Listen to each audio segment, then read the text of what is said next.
It's Tuesday, 6:15 p.m., and your heart just did that thing again. A hard thud, then a flutter, then nothing. Sitting on your couch, doing absolutely nothing. Your hands feel slightly electric, like they've gone to sleep without actually going to sleep. There's a dread sitting in your chest that has no shape, no deadline, no name. You've told your therapist about it. You've told your doctor about it. Everyone nods and says the same word: anxiety. It might not be anxiety. It might be a vitamin your body stopped absorbing years ago and nobody checked. B12 deficiency is more common than most people assume. An estimated 6% of adults under 60 have it, and that climbs to nearly 20% in adults over 60, according to clinical nutrition research. And its most disorienting symptom cluster maps almost perfectly onto a textbook anxiety disorder, which is exactly why it gets missed for years.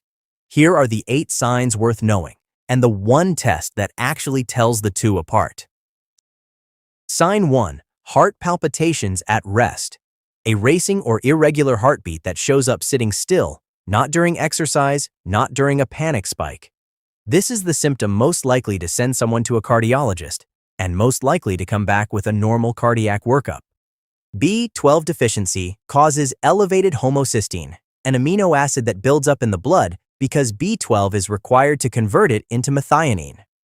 Elevated homocysteine is directly toxic to the heart's electrical conduction tissue, making it more irritable and prone to firing out of sequence. The ECG comes back clean because the heart muscle itself is fine. The chemistry running its rhythm is not, and homocysteine is almost never the test anyone thinks to run. Sign 2. A crawling, electric feeling under the skin.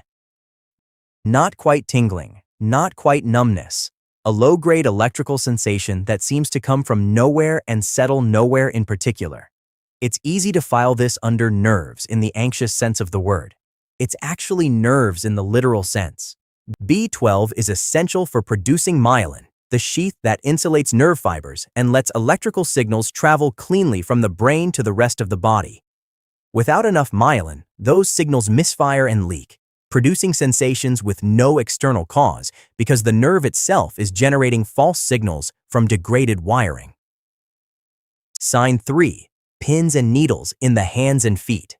This one usually gets blamed on sitting wrong, sleeping wrong, or just anxiety. But it tends to persist regardless of position, and it tends to show up on both sides of the body symmetrically, which isn't typical of a pinched nerve or poor circulation. The same myelin damage responsible for the crawling sensation produces this too. Early on, it's subtle and intermittent. Left uncorrected, it's one of the signs that can progress towards something more serious, which is exactly why catching it early matters.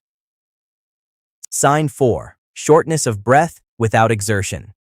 Standing in the kitchen, doing nothing physical, and suddenly needing to consciously think about breathing. This gets read as a panic symptom almost automatically because it so often accompanies one. B12 is required for healthy red blood cell production. Deficiency leads to fewer, poorly formed red blood cells carrying less oxygen through the body, a form of anemia that leaves tissues mildly starved for oxygen even at rest. The brain interprets that oxygen shortfall as air hunger. It feels like panic. The cause is hematological, not psychological. Sign 5. A mental restlessness that isn't quite worry. Not worry about anything specific. A background sense that the body is permanently braced for something with no object to point to. People describe it as feeling on all the time, unable to downshift, even on days when nothing is objectively wrong. B12 is required to synthesize SAMe, a compound involved in producing serotonin, dopamine, and norepinephrine. Without adequate B12, that synthesis falters, and the nervous system loses its normal chemical buffer against perceived threat. Someone who was previously resilient starts to feel chronically on edge, not because anything in their life changed, but because the neurochemical floor dropped out from under them. Sign 6. Fatigue that feels different from ordinary tiredness. Not just sleepy. A heavy, foggy depletion that doesn't track with how much sleep was actually gotten. Concentration slips. Simple tasks take longer.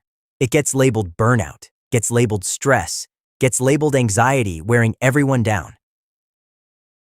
This traces back to the same anemia driving the breathlessness. Fewer oxygen-carrying red blood cells means less oxygen reaching the brain and muscles, regardless of how much rest is taken. Rest doesn't fix an oxygen delivery problem. Sign 7. Dizziness that comes and goes for no clear reason. Standing up too fast, or not even doing that.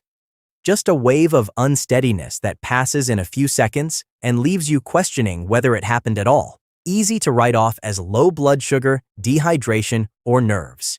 It's the same oxygen delivery mechanism again, compounded by the nerve signaling disruption from myelin damage.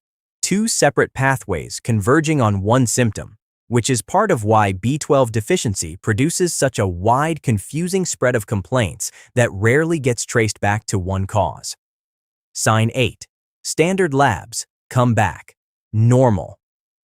This is the sign that explains all the others being missed. It's not a symptom. It's the reason the deficiency stays invisible.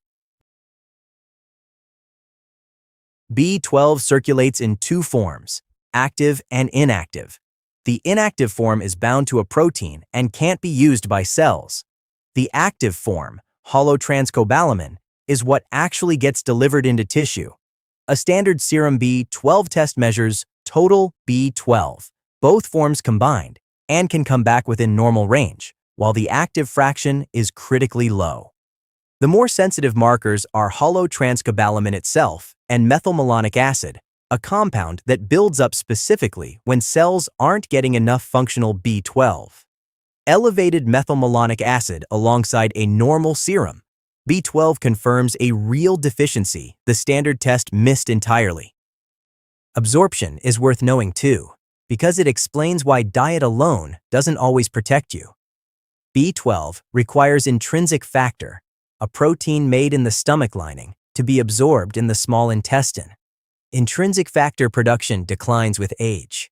Proton pump inhibitors, taken by millions for reflux, reduce the stomach acid needed to release B12 from food in the first place. Metformin, the most commonly prescribed diabetes medication in the world, is estimated to impair B12 absorption in 10 to 30% of long-term users. Someone eating meat, eggs, and dairy daily can still become deficient if the mechanism absorbing it is quietly broken. If you're dealing with two or more of these signs, ask for more than a standard B12 panel. Ask specifically for holotranscobalamin and methylmalonic acid. Ask about homocysteine if palpitations are part of the picture. Note any long-term use of PPIs or metformin, since both interfere with absorption independent of diet. The window matters here in a way it doesn't with most deficiencies. Early B12 depletion is fully reversible. Repletion stops the nerve damage and allows the myelin sheath to rebuild. Left uncorrected long enough, some of that nerve damage stops being reversible at all, no matter how aggressively it's later treated. Somewhere tonight, someone's heart is doing that thud and flutter thing again, sitting still, doing nothing, and they're about to write it off as another anxious evening.